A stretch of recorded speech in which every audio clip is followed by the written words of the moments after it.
So what's up? We are here in my house.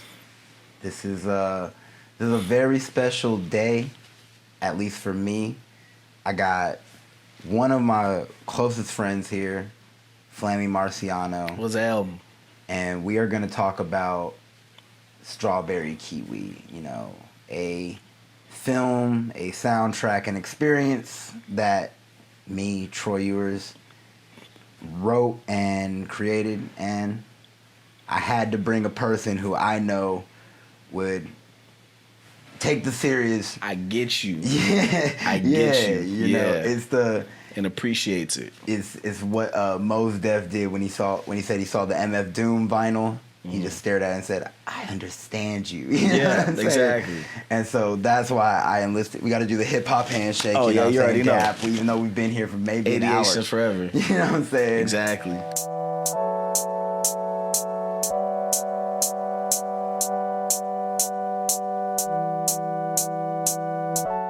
So bring it on with the questions, man. So before we even start, Okay. so you were just talking about like how I get you and how we're almost.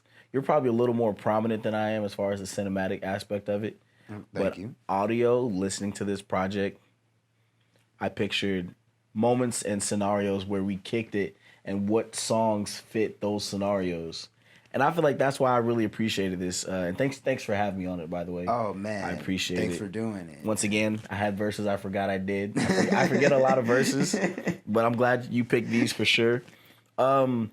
So track one, and mind you, I was listening to the soundtrack while playing Call of Duty. Okay, cool. Which is what a lot of gives a lot. That's where a lot of us discovered music. Playing Call of Duty. Part of the vibe, Exactly, was that if you're not listening to the lobby, you got your headphones and listen to music. For so sure. That's what I was doing. That's how I listen to projects. First song, Future. Yeah. Off rip, I knew about Future because I'm on Future. Yeah. But that intro, I need to know where that sample's from. That sample's hard. Oh man, that's a 2-part sample, Okay. and it's a Sergio Mendes. I forgot what the song is called, but it's a beautiful Sergio Mendes song. Okay.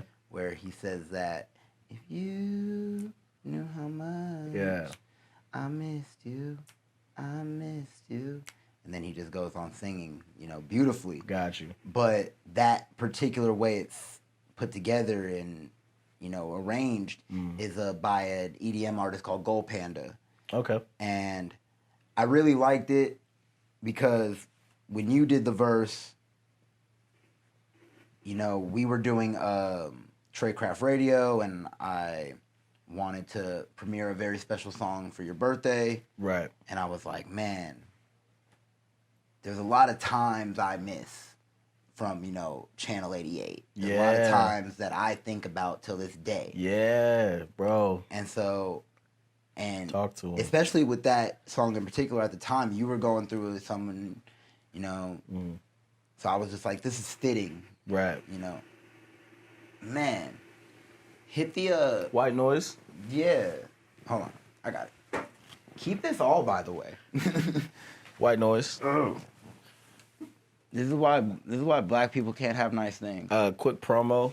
Hardball, if you want to leave Michigan and come to Cleveland. That's not happening. Don't ever promo say offers that. On the table. Don't ever promo Bill that. Cowher, Tony Romo. If any of you guys want to coach for the Cleveland Browns. If Tony Romo wants to go, I'll accept that. Tony Romo actually might be his first Super Bowl. Romo? Damn. He might win a playoff game. The shade. Even though I love that dude, man. But I love that dude. I really do. All right. But no. That whole thing was a representation of just kind of where I was last year. Gotcha. At the beginning of like last year. Yeah. And so I played that sample, and I used to play that sample, the Gold Panda song, 1,000,000 times. But when that part drops off, when it goes, yeah.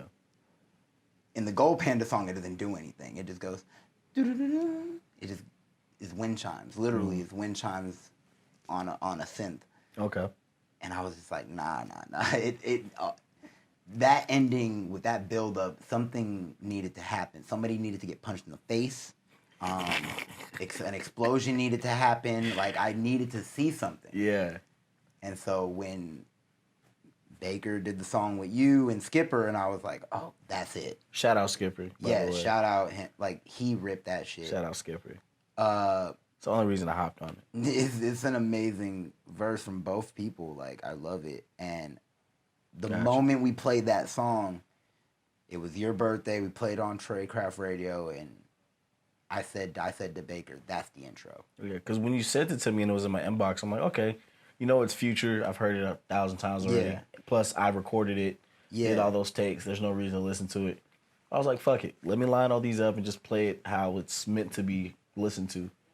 And it started off with the sample, and I'm like, hey, yo, like, go to, like, it's like the meme, the dude at the barbecue, like, hey, yo, what the fuck? Like, you know, it caught me off guard for a second. I was like, this shit is hard body. I respect it.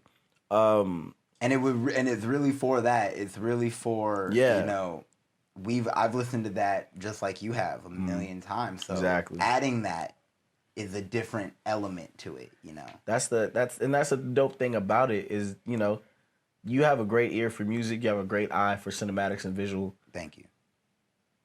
Not to give away anything. Visually, if you could like give us a teaser, visually, what do you see in a future quote unquote music video or a cinematic placement? Where would this fit in? I see kind of opening credits or ending credits, you know. It's Future always to me was right before your verse starts. That was, you know, that was a dream. Gotcha. It was always a dream. Yeah. It was always like, literally, we're in my room right now, so it's me sitting right there, just laying down and just like, I'm not awake yet, but I'm like, you're in that half awake, you know what I'm saying? And you're still dazed. Somebody could ask you something, you answer, but you don't remember answering later in the day. Yeah. So for me, that was such an important thing of, okay, capture that. And yeah, it is opening credits, but it's more like, it's hazy. Gotcha. It's, when you're watching those opening credits, you're like, oh, this is, am I watching a fairy tale? What am I watching? Right. And then the moment the bass kicks in and you start rapping, it's, no, you're watching, in essence, crime. You're watching criminal. And it's funny, it's funny you say that because, you know, while playing Call of Duty, there's always that scene where your character for the first person wakes up woozy because of a bomb or a flashbang or whatever went off, and you know, what the fuck's going on? Get up, get your ass up, throw you a gun and throw you straight into battle. And you kind of just described that. So I definitely catch that. I can definitely see that. For sure.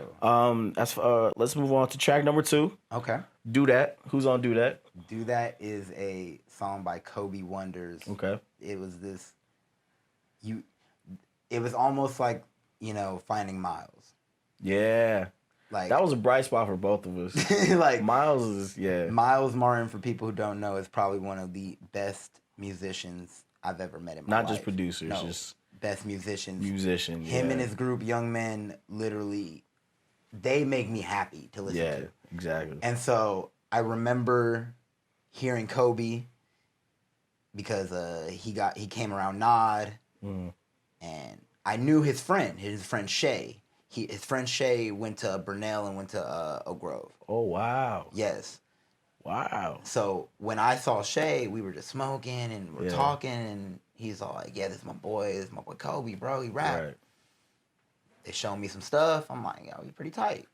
Then I go in the studio, Baker shows me this. He shows me Do That, and I'm like, what the fuck? I'm like, yo, what is this? What the fuck? What is this? Like, I complete Mr. Krabs me. Like I'm just vexed. Big sponge guard, bro. Yeah, I'm just like, I'm vexed. That's what's up. And it was exactly like Finding Miles, because when you told me about Miles, I was like, okay, well, and like hit him up, like contact him. What do you want me to do? Yeah. Kobe was the same thing. It was like, oh, he's dope. Like, what do y'all want me to do? And then this project was the what do you want me to do? Got you. You know what I'm saying? That's what's up. Just like finding, putting Miles on a certain songs on the album for you was like, what do we need him to do? Ended up putting him on damn near everything. It's like when you, and same with Kobe, it was Do That was first, and then I did a little swap with Baker for that, which is track 3. I was like, yeah, I'll put that song on. You let me get that. You let me get Do That, blah, blah, blah. We were like, perfect, done. Cool. Then Kobe does another song with Deadhead Nod. We'll get to that. And I was like, oh. And it was a different vibe. Like now he's like rapping and the beats like different. And so I was like, okay. And then just out of nowhere, Baker just sends me a verse of his, and I was like, well, it's a 7-minute song already. Now we just added a verse. It's like, and so fuck it. He really, it was one of those things where like he put in work. He put in work, so you get to be a prominent figure on this. And I don't know if we would consider ourselves, you and I, OGs of San Jose. Would you say we're OGs? I honestly consider it because of how like I talk to people now. Like I think we're seasoned enough at that point to where we're like OGs in training. Yeah. Kind of like Reggie Bush being a broadcaster right now. Yeah. He's not necessarily an OG, but he's been in the game long enough to know how everything works. Yeah, man. So I feel like that's how you and I are. So with that being said, this mix on this song in particular, me personally, I hate that fucking Death Grips type shit. But this mix is fucking fire. I like how the dings are a lot higher than what I would do them normally. Was that a Bake idea or that was? I mean, I like this mix a lot. That's Baker idea for sure. Okay, but he knows me. Yeah, he knows if there's two things I like. It's either beautiful, like it's Sade, it's Guapale. Yeah. It's even Childish Gambino music. It's beautifully done, arranged music. Yeah. Or it's disgusting. Yeah. Like literally, I was listening last night to a Death Grip song at 2 a.m. Why? I have problems, but for some reason the way bass hits. Yeah. If it's nasty, it means something. Okay. It not many songs invoke an emotion. Right. So dirty, grimy bass with a loud shit, you either like it or you don't. That's an emotion. Yeah. So when I play Death Grips and I see people's face literally go, yeah, I did something. Yeah. That's why I asked, would you consider us OGs? Because I feel like you need to have an OG ear to let something like that slide, but also have it not even be accepted, but tolerated by the listener. Well, that's where Baker comes in. Baker, he finds that middle ground. Yeah, he allows me to go as crazy as I want, but he's a trained engineer. He has a degree in it. Gotcha. So he's gonna pull it to where it sounds listenable. Whereas me, if that was me, everything would have exploded. Yeah. And it would have been turned all the way up. You probably wouldn't even heard Kobe. Got you. You probably wouldn't even heard it because I know what the original layout of that track looks like. Yeah. Okay. There are things that are turned down that I said, what? Yeah. So that's just the beautiful thing about my ear, I guess, is if it was up to me, this shit would either sound like an R&B album or it would sound shitty. It kind of reminds, like, the way you explained it, I just see, like, when Cyclops and the X-Men, when he can't control his fucking lasers, I feel like Baker He's made the glasses. He's Baker's the glasses and he directs that chaos. No, that's the best. And that's beautiful. That's dope. That's the best analogy for it because literally that's what it is. Because if it wasn't for Baker, nigga be zooming all over the place. And that's the project in whole. Yeah. Like that's the project in whole. If you look at the intro, the first pass he get what you listen to is the 4th mix. Damn. 4. That's 4 times. The first pass is drums that are loud. Yeah. With no space, with literally just no space. It's what you rapped over, basically. Okay. The second version has sweeps all through it. Then that version, the sweeps are turned down, but then the drums are turned down from the original. This is literally a mesh of all that, and it's like That's dope. I do that OG ear you talk about. Yeah. Baker's that. Okay. And that's where it's like, okay, cool. That's dope. We meshed it. I do that. They're like, yo, how do you do that? Whoa. Slide with the crew, they're like, who that?